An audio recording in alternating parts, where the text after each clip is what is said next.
ugo pangga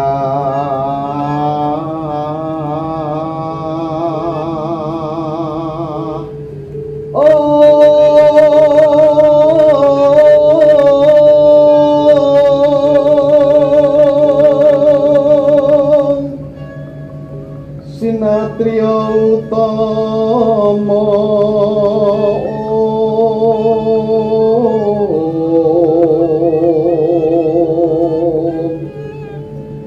jejere pangarsa kawula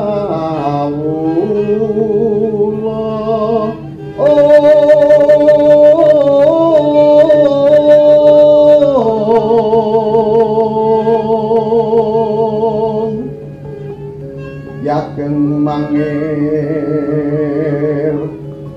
prasetya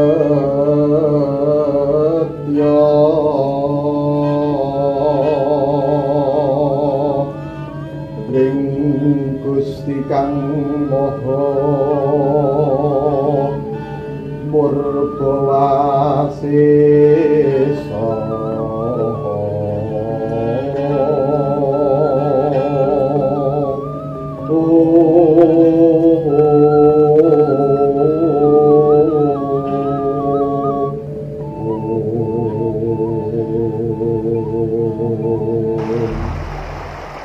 Assalamualaikum warahmatullahi wabarakatuh.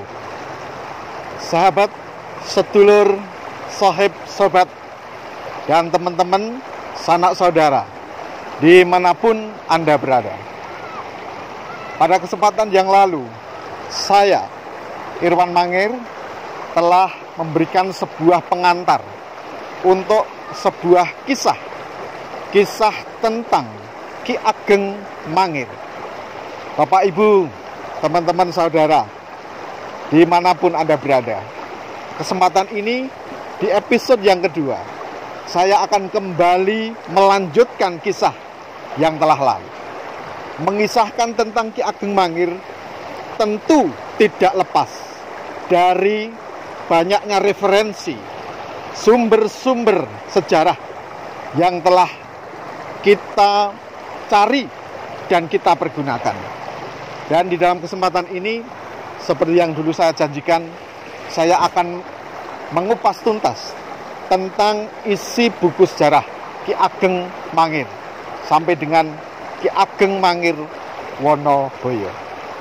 Tentu dalam kisah ini terlebih dahulu agar kita paham akan kita tarik seutas benang merah.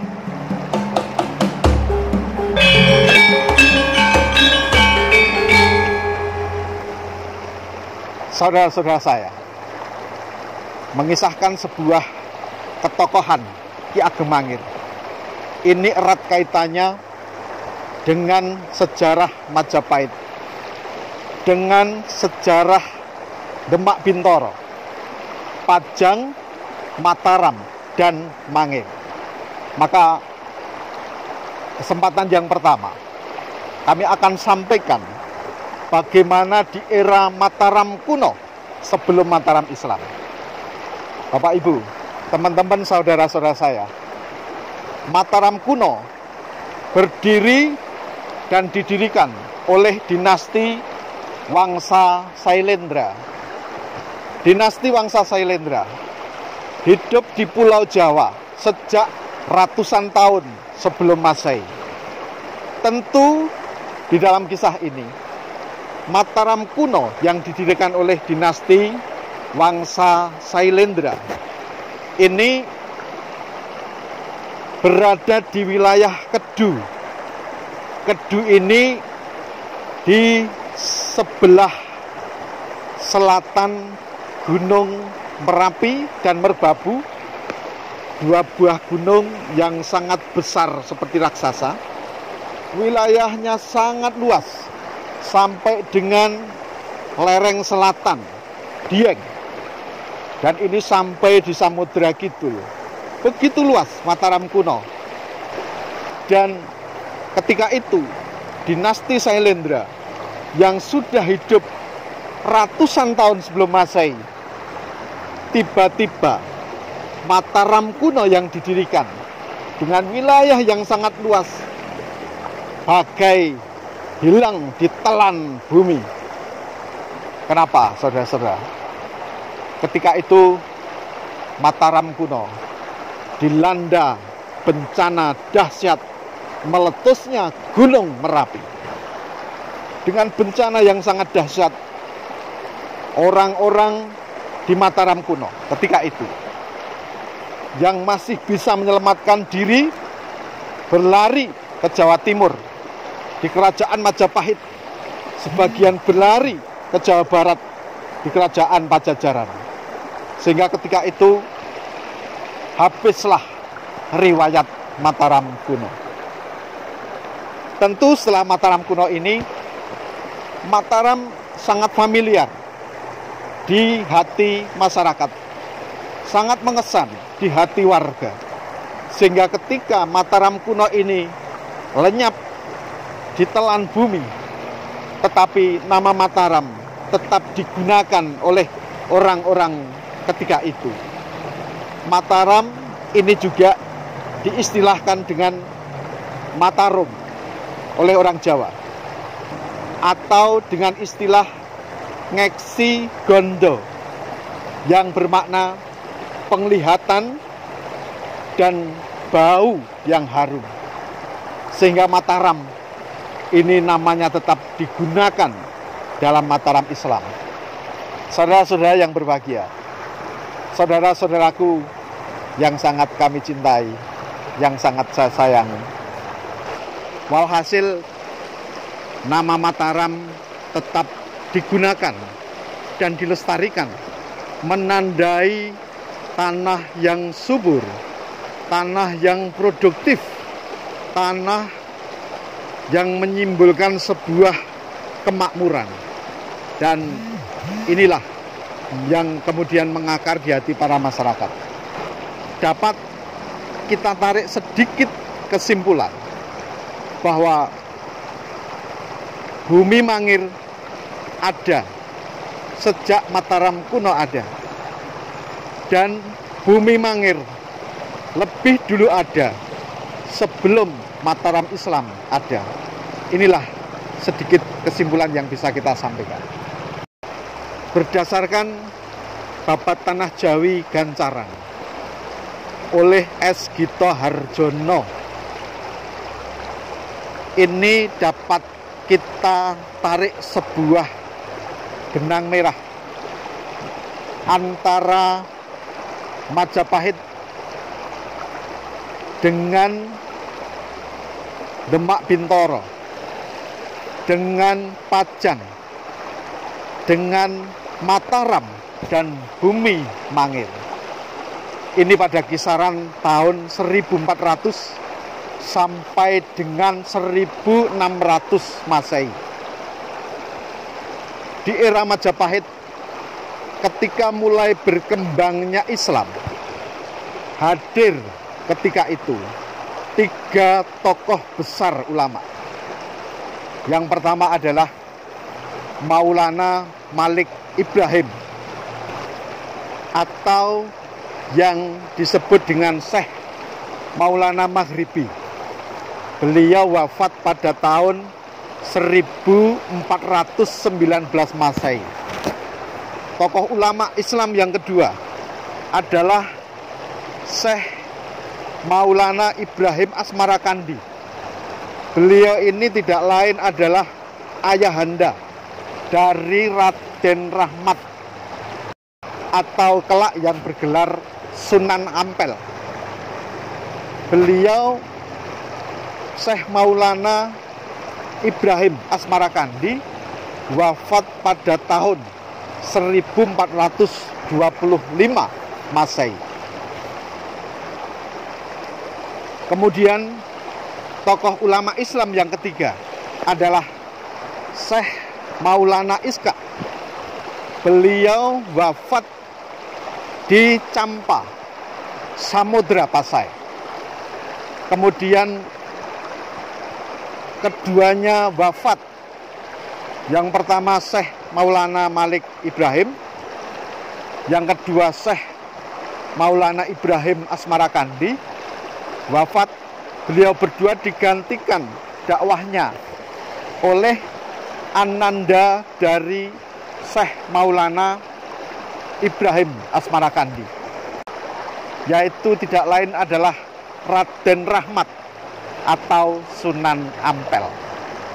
Sunan Ampel ini kemudian menyebarkan agama Islam di wilayah Majapahit. Ketika itu beliau, Sunan Ampel, mempunyai murid kesayangan yang tidak lain adalah Raden Patah. Raden Patah ini adalah putra dari Brawijaya V.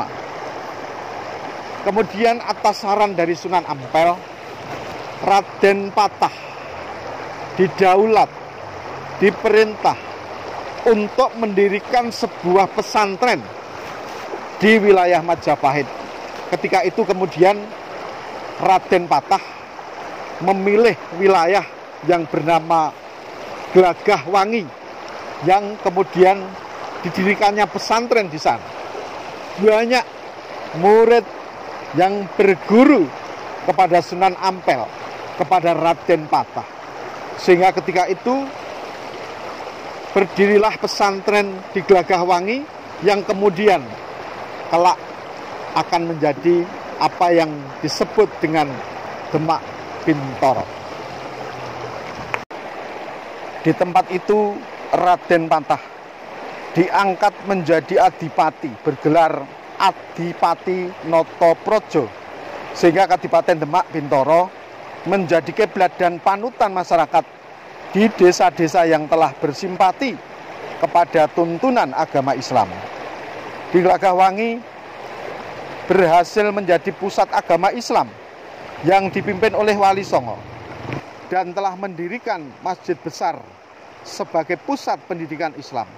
Wali Songo terdiri dari 9 orang pemuka agama Islam yang bertaraf imam atau guru mursyid, pimpinan thariqat yang dimulai sejak Maulana Malik Ibrahim sampai kepada murid-muridnya, yaitu Sunan Ngampel, Sunan Giri, Sunan Kalijogo, Sunan Bonang, Sunan Derajat.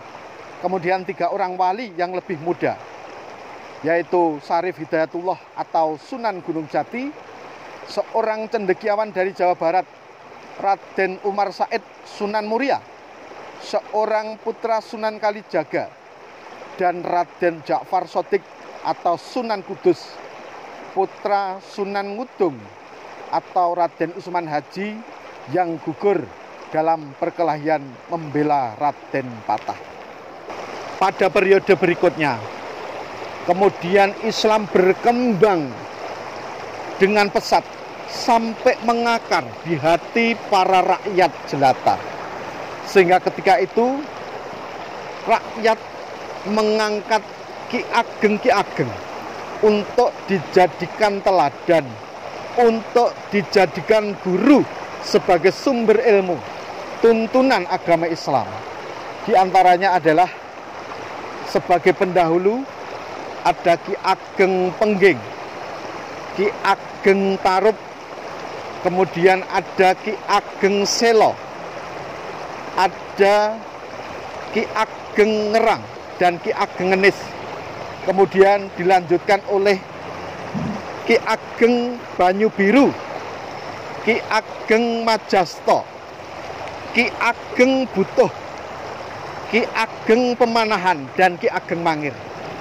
Ki Ageng Mangir ini yang mempunyai wilayah paling ujung selatan di Pulau Jawa.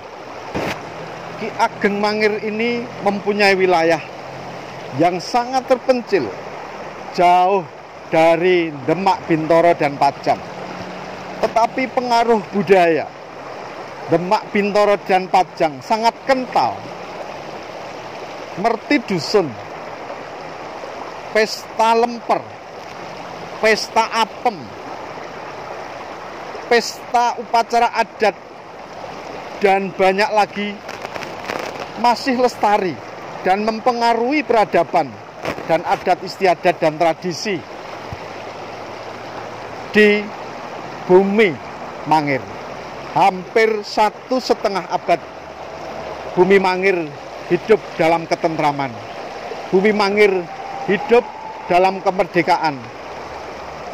Wilayah yang merdeka, bumi yang subur makmur dengan perkebunan kelapa, membuktikan bahwa di bawah kepemimpinan dinasti Ki Ageng Mangir di era tahun 1470 sampai dengan 1601, Mangir berada dalam kemerdekaan. Mangir berada dalam kesejahteraan. Mangir berada dalam peradaban dan kebudayaan di bawah pengaruh Demak Bintoro, Pajang sebagai dua negeri yang besar. Dan kenapa? Tradisi dan budaya, merti dusun, pesta apem, pesta lemper, dan adat istiadat sangat kental berkembang pesat di Mangir.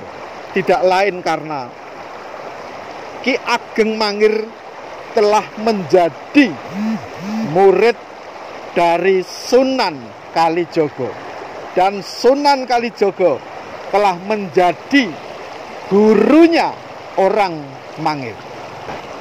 Saudara-saudara saya, tentu teman-teman semua, Bapak Ibu yang menyimak episode ini bertanya-tanya dalam hati, dalam lubuk yang terdalam, bagaimana mungkin Ki Ageng Mangir menjadi murid Sunan Kalijogo? Bagaimana mungkin Sunan Kalijogo menjadi gurunya orang Mangir? Tentu menjadi penasaran bagaimana kisah dan sejarahnya. Akan kita kupas tuntas di episode berikutnya. Assalamualaikum warahmatullahi wabarakatuh. Merdeka!